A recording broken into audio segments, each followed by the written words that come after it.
Hello out there in internet land, YouTube, X, LinkedIn, Facebook, Twitch, and not today, but we will soon be streaming to TikTok. My name is Frank Lavinia. You can catch me at the following URLs. And with me is my ever curious, quantum curious co-host of the Impact Quantum podcast. And I always like to check that I actually am streaming live because we did have an issue this week. No, you're not supposed to tell anyone. Honestly, it was horrifying.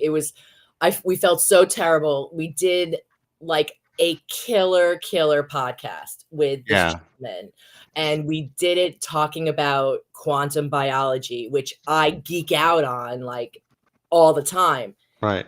And it was for the Impact Quantum podcast, which let me bring on our... Seriously, if you're not already subscribed to the Impact Quantum podcast, you need to be. There's a lot of cool stuff happening this month.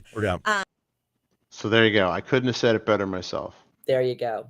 But sorry, luckily, we're retaping. We're going to be recording with him, in fact, next week. Thank you, podcast gods that are out there.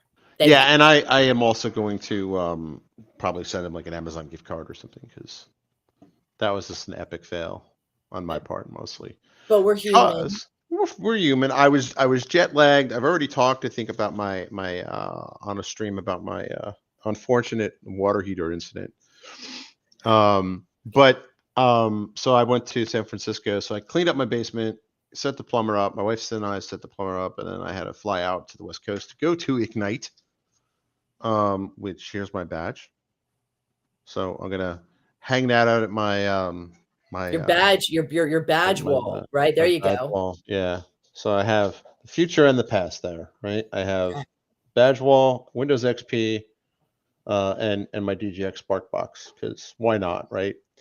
I usually don't ever have like the latest phone or the latest iPhone or Android or whatever.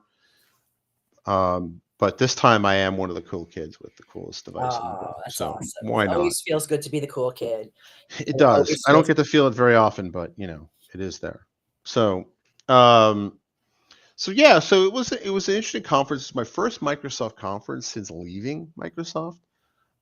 First in-person Microsoft conference, right? So for those who don't know, Ignite is basically, if you've been in the ecosystem long enough, Ignite is what TechEd used to be and the Worldwide Partner Conference. They've kind of merged this year.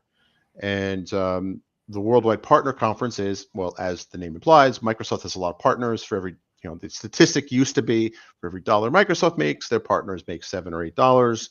So Microsoft takes the partner kind of side of their business very seriously. Red Hat actually celebrated their 10th anniversary of being a Microsoft partner. Which is pretty amazing because, Red Hat is an open source company, right? Linux is primarily what we're known for. We do other stuff too. I don't want folks in my marketing team to like freak out. No, we do other stuff too, up to and including AI. And, the whole notion of a lot of people, even though it's been a decade now since he's been gone, a lot of people make assumptions about Microsoft under the Ballmer era, like open source is evil, it's a cancer. Linux is a cancer. That mentality left with Steve. I would joke but in between 2012, Build 2012 and Build 2016, it was a complete mind shift change of the company. Like it was just, it was pretty wild. And what's interesting is, speaking of perception, right? Clippy has not been in any official product, like software products, since like the year 2000, right? Maybe like 2002, but he's still a logo. I won that. We need a logo. We do need a logo. We have been experimenting. If you've been watching our YouTube shorts with Professor Qubit, he's a little hyper. Might need to dial him back a bit. We got another idea. I got another couple ideas. You'll see when we get to season 4 what that's going to be about. We have a bunch of new music. Actually, there's a new theme song. Bailey is going to go back to just doing data driven for now. Right. We're going to have a new intro kind of sequence, and new intro, new outro. New outro. Mhm. Intro is made. The outro is not yet. So Okay. we got to There you work go. on that. And we have the new songs. You can rock The new out. song. Great. There is going to be a new song for the live stream too for Frank's World. So like I do have one of those kind of worked out, and that'll be cool. Same genre, but like different. Little bit different flavor, and I think it's better. But time will tell. As of now, we're keeping the data-driven theme song. So because I haven't been able to find or make anything better. So And we're going to do a new logo, a little bit different of a logo for the next season. yes, that's right. That's right. Awesome. So yeah, there's a lot of cool stuff coming out. And if you're just joining, I'm Frank Lavinia. This is Candace Kahuli. And we are here to talk about Microsoft Ignite 2025. My first Microsoft event since leaving the company, first in-person major conference. It was cool. I haven't been to San Francisco since 2017. So how much has it changed? How much has it you know what's changed? interesting? If you believe the news, there's one line of thinking that the apocalypse has happened in San Francisco and it's the worst on earth, right? And if you believe the other side, you know, California is this paradise on earth and it's wonderful. Turns out both of them are actually kind of true. Okay. Right. If you go anywhere near the Tenderloin is worse than I remembered, which is kind of on the border where the convention center is. If you want it, I guess you could say this anywhere. Anywhere, if you want to find trouble, you can find it. You know, there are definitely parts of San Francisco that I think have over the last 10 years are a little worse for wear. But if you know where I was staying up by Fisherman Wharf, it was gorgeous. Like I get there, I get out of the cab, I'm like, so no apocalypse. Right. You No. know, it was kind of nice, you know. I mean, like any major city, it's always going to have its problems, but you know, it's very interesting to kind of see because I remember my first trip to San Francisco was in the heyday of the dot-com boom, right? Okay. So, you know, there were advertisements for everything like that ended in .com, right? Like, you know, everywhere. Right. And that was years before it was cool anywhere else. Right. Now everything is AI, agentic AI, large data stores, vector data stores, that sort of thing. So I think it's still a good indicator of where things are going to be large, you know, in the future. I did go for my first ride in a driverless car. Oh, yes. Yes. So how was that? It was cool. People say it's scary the first time, and I would say it's a little unnerving after the first. Like, did you know that it was going to be driverless when you opened? Like, did you pick Yes, the driverless yes, car? I did. So you Okay. actually, so you see them everywhere in San Francisco. Okay. It's Waymo is the service. I'm sure there's others, but the one I knew about was Waymo. And you basically there's a separate app, right? So you just say I want a Waymo car, and it'll come to you. And like you know, the app is like you have to unlock the car. You unlock the car, you get in. It'll say welcome, Frank. And it knew it was my first ride. And then like when in your first ride, you get a whole tutorial. Hello and welcome, Frank, to the Waymo driverless car experience. Okay. And then it basically says, you know, even though it was very interesting because they were like telling you like don't touch the wheel, don't involve this. If you have kids, strap them in. Like, you know, get your seatbelt on, even though this is very safe. We prefer, you know, to take your seatbelt. So it kind of knew. It was interesting. It was I couldn't get a read on which car it was because like, my first car was at night, but the app said it was a Jaguar, and it was a Jaguar. It was one of the new Jaguars that apparently Waymo bought like a bunch of them. Okay. And because the new Jaguars they didn't really sell well, so they probably got a deal on it. Mm-hmm. They're electric. They're presumably have all the electronics in it. It looks a bit like a Tesla S3, right? So you have that crazy sunroof. Okay. It was cool. It was cool. Like you opened it, you sat down. Apparently, you can hook up your Spotify into it, so like you can play your music in the car. Right. You don't have the social pressure of having to talk to the driver, which is kind of nice. Oh, that's nice. Honestly, sometimes you're just so tired you can't even. Sometimes you just don't want to interact with anyone, right? And that was kind of nice. The first ride was uneventful, right? It was cool though. Like it came to the hotel, picked me up, and dropped me off in front of where I had to go. It was what was really funny was I guess the car had annoyed another driver. Oh. So there was a guy honking the horn at it, and I'm like, well, "You're honking the horn at nobody, buddy." There's Like, no, it doesn't mean anything to the car. Car doesn't yeah, care. sure, flip the driver off, man. Like, Doesn't stress not that. gonna Doesn't care. stress the driver out. There's no driver. You know. My second ride was interesting because I guess it somehow made a mistake and didn't make the left-hand turn lane, so I ended up going around a convention center like at least 2 or 3 times, what I thought was kind of weird. Okay. Maybe You just 2 couldn't times. figure out how to get Right. to where you needed to go. Because I trusted so much, I was on my phone. I didn't really like pay attention. Like after honestly, after like 2-3 minutes of watching the wheel turn and like all the stuff go, it loses like its interest, right? Like, but it did kind of like when it did let me off at the convention center, it did kind of like stop me, and I'm like, and it didn't unlock it, right? So I'm like, what do I get? I instinctively talked to the driver, and I was like, well, so what am I doing? Am I getting out? And I was like, there's nobody there. So they also have like a touchscreen in the back, so if you had to talk to a person, the support, they do have that, right? So if I was going to do another loop around the convention center, I was going to call somebody and be like, what's going on here? And that's right, kids. It is definitely recorded live. That's how you know. That's how you know. I swear, I always have one phone going off at some point, and hopefully it's not 3 at the same time. So I'm like, okay. All right. So let me share this screen here. So I wanted to ask you this. Yeah. Would you have felt comfortable going on a highway? It's interesting you say that because the app, if you load the app, you can only go within the boundaries of San Francisco and no highway or freeway, as they call them in the Bay Area. Calls it. They are going to release that. I think so. I think so. I think it would probably actually be safer than humans. I don't know. I don't know if I would actually do it, but it was an interesting experience. What was cool about it is that you don't have to tip the driver, right? Whatever is priced is priced. Right. It was competitive with Uber or Lyft rides in the area.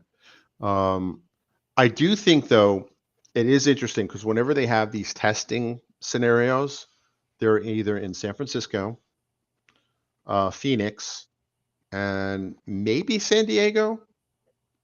All of those cities have one thing in common, and that is they don't snow. It doesn't snow there. Okay. And it hardly rains there. So I suspect that would add another level of difficulty to the self-driving aspects, right? Like, how do you, right? Like, you're probably not. It's going to be a while, Candace, for you to be able to do this in Montreal. I'm going to say, exactly. I mean, it's it's been snowing here already for over a week, and like a foot. Like we have like a foot of snow already. It's like no joke. It's my grandfather grew up there, and like, so when I was a kid complaining about snow, he's like, "Oh, you've not seen anything, right?" Like, Foot was shut down New York for like a couple of days, right? Oh yeah, absolutely. So not upstate New York. So before I get the hate mail, like more like the city of New York, right, and in and around that area. Well, it's why everyone has their snow tire. It's snow tires give you a little bit more protection. But I'll tell you, the first day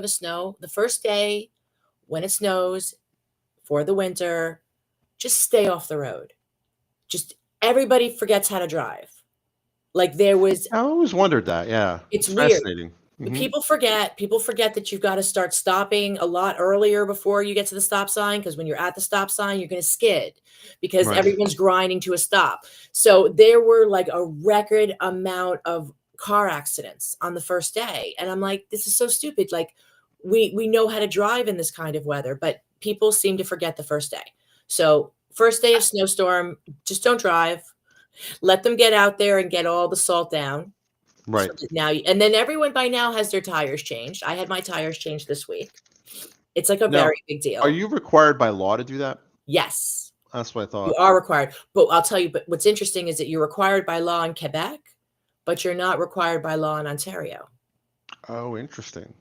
So when whenever we used to go there for Christmas, it was always a little bit of, a hellscape because you're on the 401, the major cross country, and people don't have snow tires, so their cars are just not reacting the way you're used to a car reacting with the proper, Interesting. So, but I saw your Christmas cup, and it got me thinking about Thanksgiving. Oh, no. That's right. Which is going to be a week from today. Right.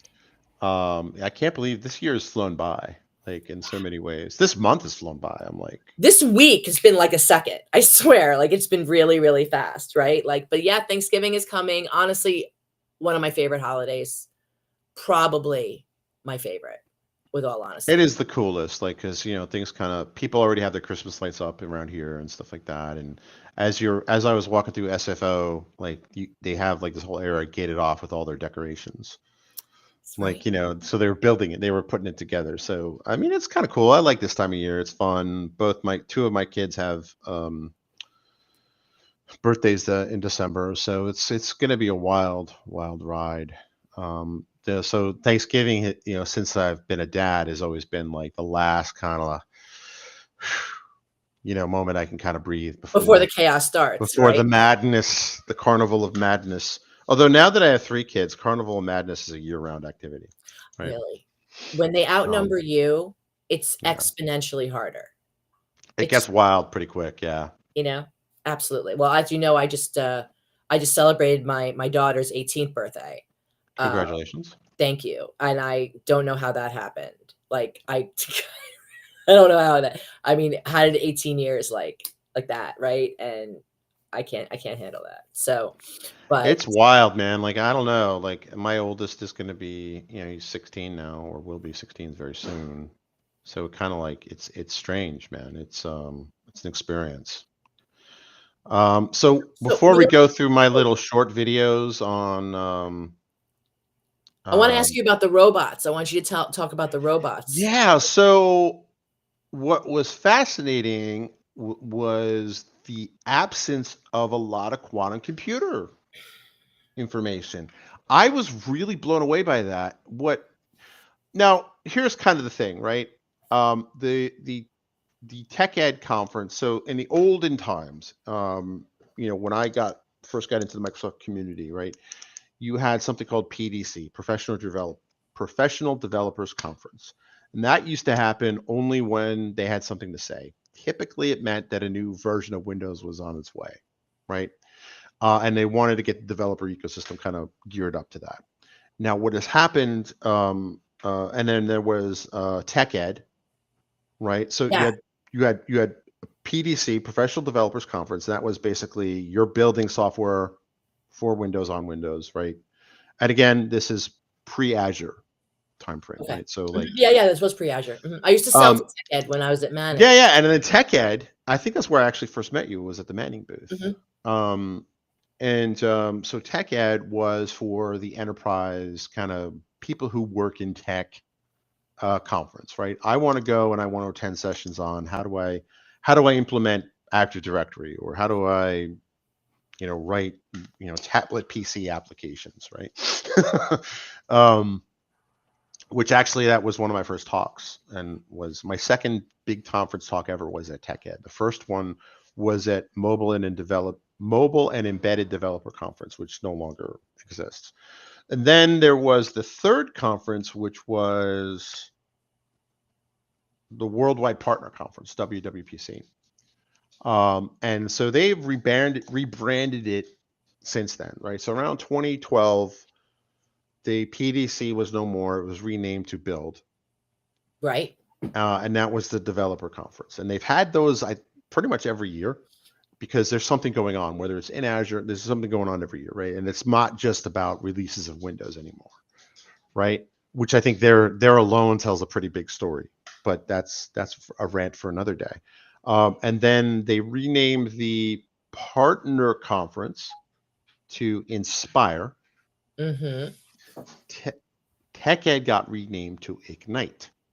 Oh, okay. This year, they combined it all into just Inspire, right? So just Build and Inspire. Now, why they did that, who knows? My guess is probably economic reasons, right? It's just a lot easier to organize a developer-focused conference than kind of everybody else. That would be my guess. I don't have any inside information on that.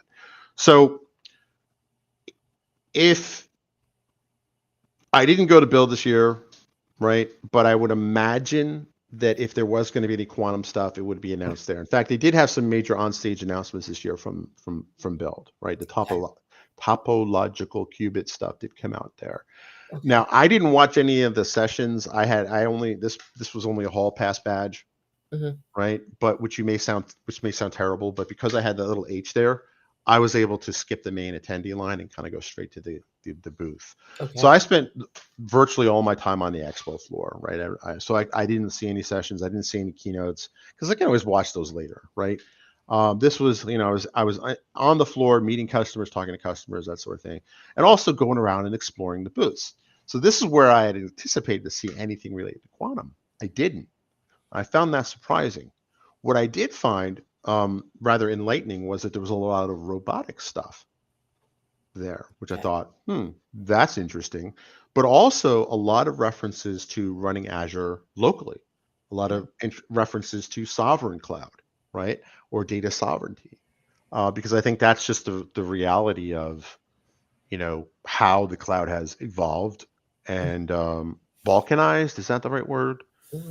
Right? Because, at one point, I think Microsoft and AWS and Google had this grand vision of we're only ever going to build maybe a dozen, maybe 2 dozen massive data centers around the world, and that'll handle all our stuff.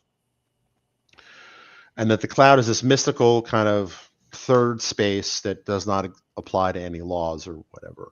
What's actually happened is that the national governments and the lawyers and the politicians have gotten involved. And so if your data center is located in Canada, the data residency of that, where that data resides, matters in any number of ways. Who gets a warrant to access that data, right? Whose laws does it fall under? So you're starting to see data residency over the last few years have really been a thing.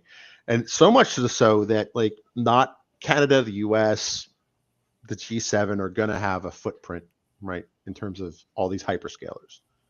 But, if you're the 21st country in the G20, right, you're probably not going to get one. Right. Or you will get one, but just not today. So what you're seeing is a lot of this motion of on-prem kind of data centers. If you're in a country and, you have to be okay with sending your data to another sovereign country under different laws. And it's just not, even to the point where if I'm a, a Frankistan, not Frankenstein, Frankistan is a country, and I'm a company and I send all my stuff to Canada, I want to get access to that data, right, for a criminal case, right? I almost have to extradite the data, right? You know what I mean? It's a different legal process. Whereas if it was here, depending on what my laws were, I could either just grab it or, I have to do a whole warrant. And there's a whole system in place for that.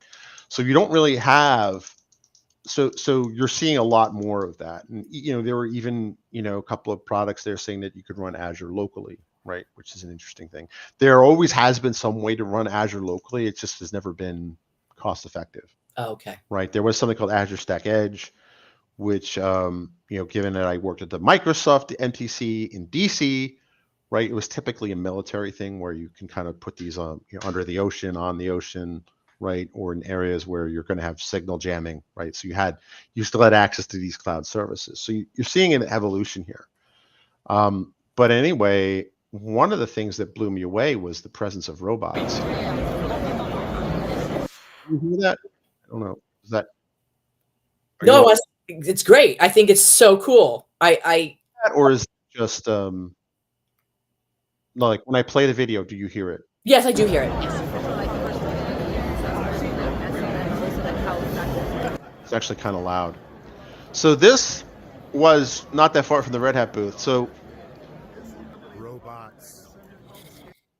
Yeah, so I was fascinated, obviously. So you had the anthropomorphic robot, and then you also have the arm robot. And what this was demonstrating was the robot would fold a cube or do something with a cube, and then it would wheel over. Let's see if I can go over there. Let me mute it. So that we would basically put all the stuff on that table, and that table would slide on this little thing here. Oh, okay. And then the anthropomorphic robot would sort it or inspect it, and then put it in different chunks, like if it was defective or had to go back. It was pretty cool, actually. So I was like, and robots always drew a crowd. This was my first ride in the Waymo. I'll show you this.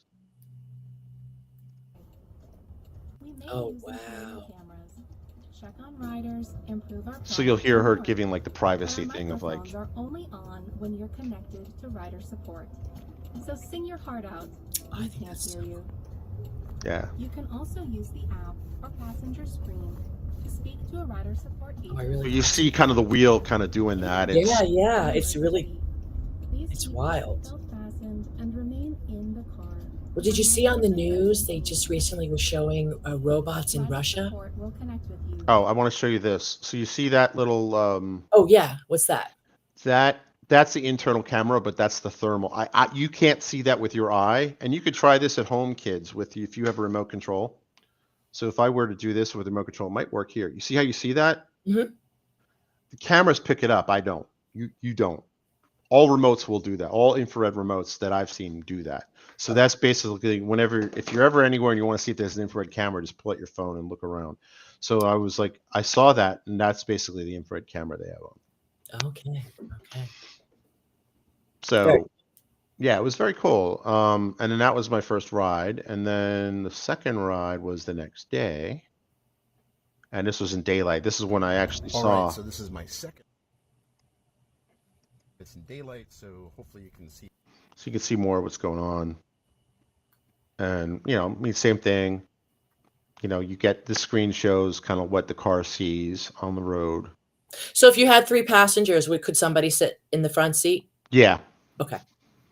And if you look, you'll see that the driver's seat's all the way forward, Yes, I did notice that. which is kind of like, well, I mean, that makes sense, right? Like, why waste the space? You don't They need to probably sit there. also don't want to encourage people to sit up there, Okay. right? Because, my car, it's like 7-8 years old now, right? It has the adaptive cruise control, so it'll do the lane keeping and things like that. And maybe that's why this didn't freak me out, because my car will kind of do like slight adjustments on me. But, not this radical. Right. But I can totally see why. I mean, it's possible one day, our kids will be telling their kids like, oh yeah, I remember when all these cars had steering wheels. Where we used to have to get driver's licenses. Yeah, we had to get driver's licenses, and we had to pay insurance, and we had to do this. Like, I mean, it's possible, right? And a lot of concept cars you see will actually have, like, there is no driver's seat, right? It's like a front like lounge. Right. Oh, that's You know. wild. Again, I'm not sure how much I would trust it, but it does exist. But the real star of the show were these little guys. Okay. And I recorded a couple of videos. This one got 15,000 views, so people love robot I dogs. liked it. There we go. Oh, Woo! good boy. Isn't that cool? Oh, I love it. Good boy. I wonder what my dogs would do if they saw that. I still wonder what my dogs would do. You start barking at it probably immediately. Yeah. Oh, That's So- fantastic. yay. This was actually like an autonomous demo mode. So you can like go up to it and say, give me high five. You could tell it to like jump, Really? roll over. boy. Yeah, I did capture some of I that. wonder what my dogs would do if they saw that. Yeah, so that repeated.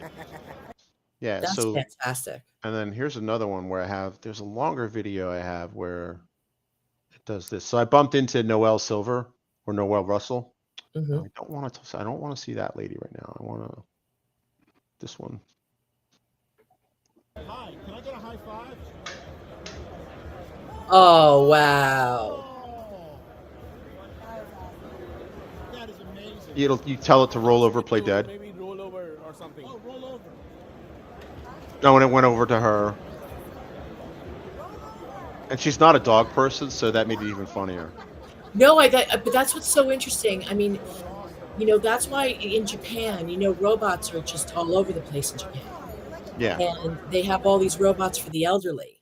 Mhm. And so it's about also like, I could see someone who doesn't like dogs totally being into that for the companionship. It's adorable. No, the way it jumped up on her Like- actually freaked her out. I'm Well, I saying, saw that like, she jumped yeah. back, but but once you'd have your own, you'd be used to something like that. Yeah, But yeah. I think that's great. Well, same thing with biological dogs too, right? Like, Well, then- we're all big fans of that. so. I know.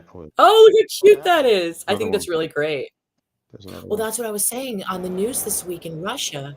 They released, you saw Ah. Putin standing in front of a robot that couldn't walk. Yeah. Yeah, that was a Like- photo op that bombed. Yeah. Yeah, like the robot couldn't do anything. It couldn't balance itself. That's crazy. I mean, these are very hard engineering things to do, right? Like, Oh, of course. and this But isn't the in Boston. different I don't think countries, this was there's the different stages. Boston Dynamics one. I don't think it was. I Okay. think it was somebody else. There's a number of these. So we did the rollover. So it was really cool. Oh, and this was cool. This was not robotics, not really high tech, but it's basically like a cappuccino printer. So you make like a cappuccino and it like will put the company's logo in the foam. Oh, that's fun. Presumably like, pictures and stuff like that because I've seen those. Right. But yeah. So big shout out to C3AI, I guess. Mm-hmm. So those were really like the big things. Let's see. Yeah, those are the big things I released while I was there. So everything else is on the channel's other videos. I did make this commercial in Sora. Have you seen this one? Oh, show me. Introducing Quantum Lab, the first playset that lets you build real quantum circuits. The qubits are entangled! Observe the magic, solve impossibly cool puzzles, and control every move with the handheld. Whoa, it's here! Introducing Quantum Lab. How cool is that? That's awesome. And that's fantastic. that's just from a prompt. Like I was like, right. It is amazing how far things have come in terms of that. I have a number of these, right? So like Randy Savage. I thought you could show your Randy Savage I have video. to show so this is one talking about post-quantum encryption. Oh yeah, listen up. Quantum computers are coming in hot, dig it? They're gonna snap old school encryption like a Slim Jim, brother. But we ain't taking a count out. No way. Post-quantum cryptography step. Oh yeah. Like that's Snap it like a Slim Jim. I sent that to the Quantum Night guys. They haven't responded yet, but I don't know. Oh, that's They'll either like it or hilarious. hate it. I can't tell. And then what was the other one I made that was kind of like, Luchadores. That's it. So check this out. So these are luchadores, also known as Mexican wrestlers. Okay. Computers. You've heard of computers, but these? They fight with the laws of physics. Meet the quantum computer. Instead of bits. It uses qubits, tiny champions that can be 0, 1, or both at once. Link those qubits together. Computers. You've heard of I love that. I think that is fantastic. And it's cool because you can have them Really? explain like high tech concepts, right? Like Right? That's why it's so great. So there's one where they explain. There's another one. I didn't post it here. Oh, so here's the prompt was like quantum computers if they were a Disney Pixar movie. Okay. Welcome to the quantum realm, kid. It's beautiful and alive. alive and extremely delicate. One wrong move and the whole thing decoheres. Welcome Tell to the me. quantum realm, kid. I like the idea of making this Professor Qubit. Or whatever. Ooh, much better than the Meep guy because it's just too shrill. Yeah, I don't think I posted any of his because he was kind of wild. Maybe. Like you made him look like he was cute, but he was kind of a spaz. Yeah, I have him and Sam Altman kind of doing it. Like, here's one for combining two of the memes there. Okay. Oh yeah. Sun is rising on something smarter, wilder, and a little bit louder. Mr. Savage, investors want predictable. Predict this, brother. We're building brains with heart. Initiating. Predict this, brother. Oh my god. I've had way too much fun with Tools Sora. are so much fun. And if They're you so much if you need a Sora code, just let me know. Leave a comment on wherever you're watching this. By day, they're just cats, napping on windowsills, chasing stray beams of light. But by night, they slip on hoodies, fire up charts, and speak fluent blockchain. These are the hidden crypto. By day, they're... The prompt for that was a documentary about what if cats were actually crypto bros. Okay, that's hilarious. And then there's at least one more I want to show you. It's the luchadors explaining hugging face. We should do them. We should do luchadors explaining entanglement. I wrote an article this week on You entanglement. need Hugging Face, hermano. Thousands of models waiting. Just pick one. No heavy lifting. Dataset, spaces, live demos. You try, share, remix. All open. Easier than a face. Want AI tools faster than a flying elbow? You need Hugging Face, hermano. Thousands of I love that. You want it faster than a flying elbow. Right, You right, need right. this, hermano. It was Oh very no, funny. that's really funny. And then Randy Savage explaining VLLM, which is basically a way to compress and optimize your LLMs. I did share this with our marketing team because Red Hat has an offering of this VLLM. They didn't respond. Randy has that effect on people, I guess. Oh yeah, brother. You want your language model to fly? VLLM's the rocket fuel. It's open source and built for speed. Paged attention keeps the memory lean. Token stream. Oh yeah, brother. I honestly can't wait till you can get more than just 8 seconds in a row, because I want him to finish that explanation. You know? Exactly. Let's see what else I got. Oh, so like the other one I saw, this is where the puppets came in, was I made the luchadores puppets. So, they're going to explain CUDA, which is a programming library for NVIDIA chips. Amigos, today we crack open the power of CUDA. Compute Unified Device Architecture. To Amigo for parallel computing. CUDA breaks problems into thousands of tiny threads, packs them in blocks, and launches them across the whole GPU grid. You write a kernel once in C++ style code. Amigos, today we crack open the power of CUDA. Compute Unified Device Architecture. That's hilarious. Really good description too. So yeah, I was like, wow, I'm learning something right now. You want no, that's good. so you know, go make sure you're subscribed to this and Impact Quantum as well. This is Frank's World TV. What is the Impact Quantum? Which we've seen pretty good growth on that. Yes, we have actually. We really a tremendous amount of hours viewed. Every week we're getting more subscribers, which has been great. I don't think I posted any of my Sora videos here. Oh, here's Professor. So this is Professor Qubit, which this is before I toned him down. Because I think when I first sent him to you, you're like, yeah, you need to tone him down a bit. And then Okay, running late for the Quantum Computer Conference. Meet, they're demoing 1,000 qubit processors. If I miss the keynote, I won't hear about the error-corrected cat states. Qubits can be 0 and 1 at the same time. Superposition, baby. Entangle them, and what happens here? Meet affects there instantly. Whoa, but you gotta meet. yeah, he's a little too high energy for what we're going for. Right. So maybe I'll use that raccoon. Which is a very strange sentence to say on a Friday morning. Maybe I'll use that raccoon. Yeah. Right. But we also had a great recording with Natasha. Oh. Natasha. Yeah, that's our latest brilliant. episode. Yeah.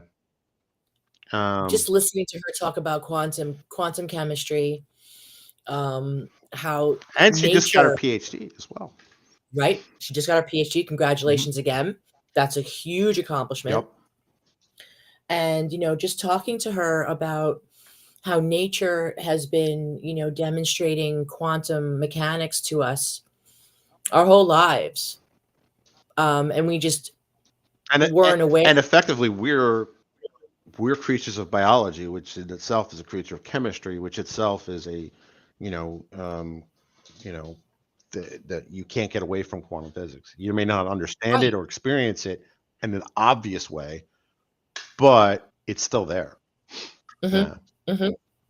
And that's what I got so fascinated by it. And then again, we had the conversation with the quantum biologist, and I actually spoke to a computational chemist just yesterday for a future call that we're going to have. Cool. And I'm just so excited about that. I also talked to a gentleman who is a recruiter in the quantum space. And I think that's going to be a great conversation, because I think there's a lot of academics out there. They're PhDs and physicists, and they want to know how to go over the bridge. Yeah, like what's next? Get into industry. Yeah. What are they looking for? Like how to, and understand that there are really many different journeys that you can go on to get into industry. Right. I thought that was fascinating. Fascinating. I spoke to like 8 people or something, or 9 people this week. Oh, that's cool.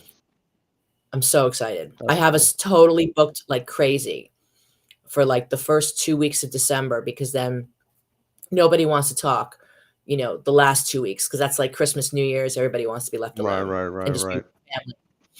And, yeah, I understand. Both two of my 3 kids have birthdays that back half of December. So yeah, it's absolute chaos. It's a chaos show. Yeah. But No, so I mean, it was an interesting conference. It was kind of weird being back at a Microsoft event, right? I did bump into some folks. I did bunch into Donna Sarkar, who most people still know from when she was the chief Ninja Cat, which was basically leading the Windows Insider program. Okay. She's had like 3 jobs since then, so at least 3 that I'm aware of, right? So I think now she did accessibility, and then she did I think now she's doing like AI and power apps or something like that. I think smart agents and something around that space. And she also has her own fashion brand. Oh, Yeah, she's cool. I should connect you. You probably actually already know her, honestly. Okay. You probably have already bumped into her. And then Noelle Russell was there, which I used to work with at Microsoft and at another startup company. And then and she's the one who recruited me in the Red Hat, actually. Okay. So, and then she was at IBM, and then I think now she's doing her own thing. But it was cool to like bump into her. I hadn't seen her in person and since the pandemic, actually. Okay. So that was cool. And these conferences are always cool because you get to meet people, kind of people kind of people you don't know, kind of outside. They were always fun, right? It was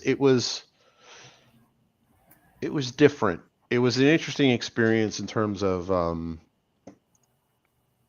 kind of now being back in, being kind of away from the Microsoft ecosystem, but also kind of like being tangential to it. It was interesting. Okay.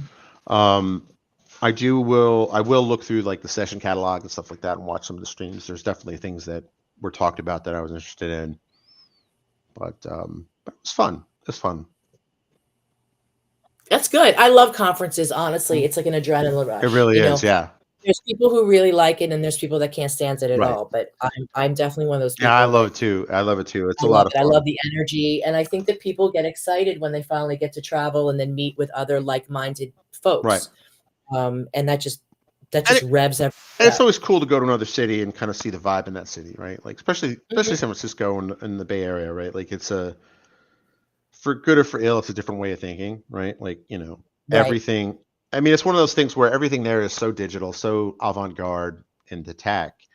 But, what happens when something like Cloudflare goes down, right? You're all kind of like, uh-oh,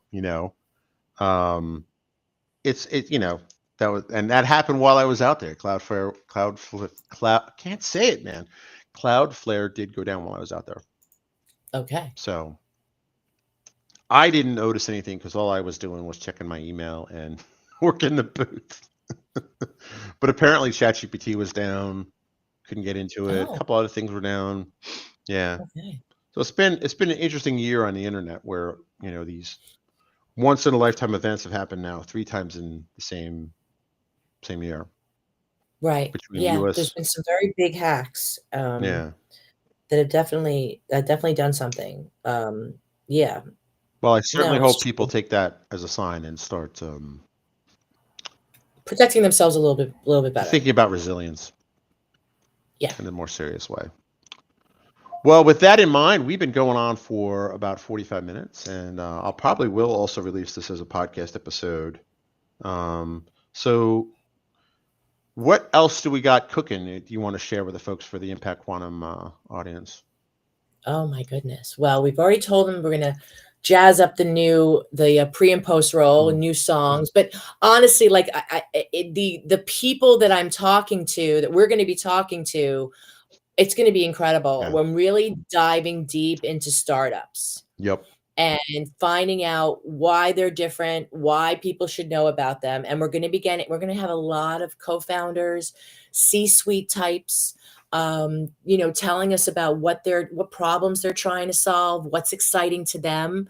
And I think that's just going to really kind of supercharge everybody in the community to see, how quickly things are developing. Truly. 100%.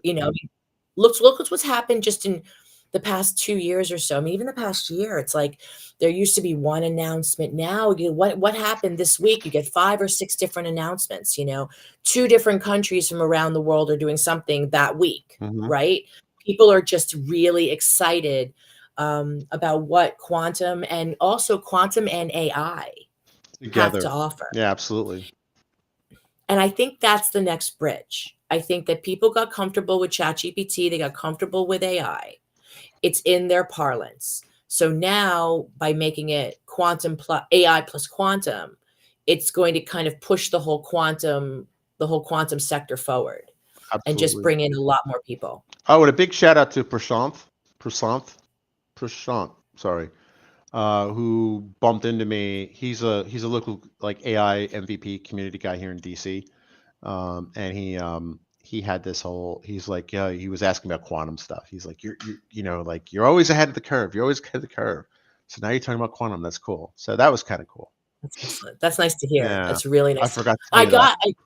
I did such a good. I got 2 people contacted me on LinkedIn because they really enjoyed my entanglement article, and I was like, "Thank you." I said, "I really appreciate knowing that. That's just cool. it's just a good feeling. It makes me want to do more." It's always nice to hear that. Yeah, it is nice to hear that. The website is doing really well. ImpactQuantum.com. The audience is exponentially growing month over month. We're very lucky. We're very lucky. It's a fantastic community. They're excited. They want information, and we're here for it. And if you haven't been to the site lately, we did redesign it a couple of times. So let me share it, actually. Oh, sure. What a good segue that was, Candace. Right? I wish we could say we planned it, but so this is the website. You kind of you can read news, blog articles, as well as hear all our episodes. You can watch listen to the latest one here, and these are our back episodes and things like that. So you can listen anywhere you want. You can just hit read and go to the this page, which has kind of your all your news in one place. Okay.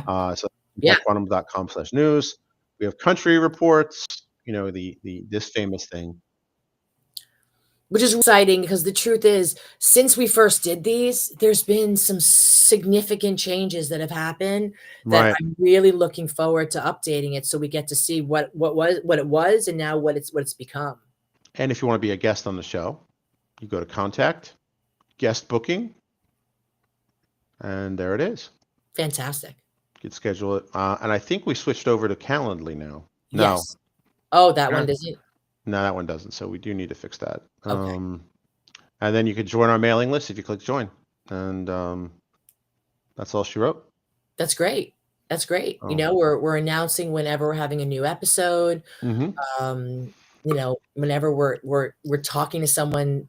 We're building that discipline. So, don't worry, we're not going to spam you a lot, right? Like it's kind of like you're like, did we do this for the latest episode? No, we didn't. So we're working on it. And then we're ultimately going to grow that into something that will be more of a, you'll get early access to stuff and things like that if you're a member of that group and all sorts of stuff like that.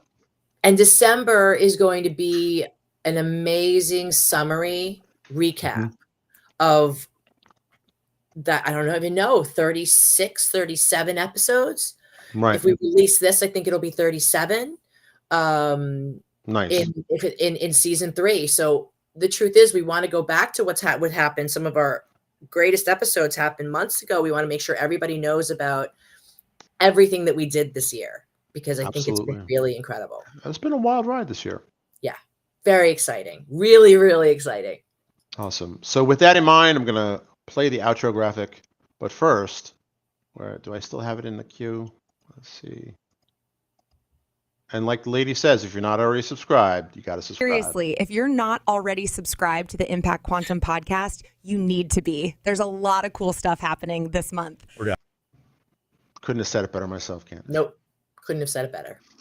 All right. I'll play the outro graphics.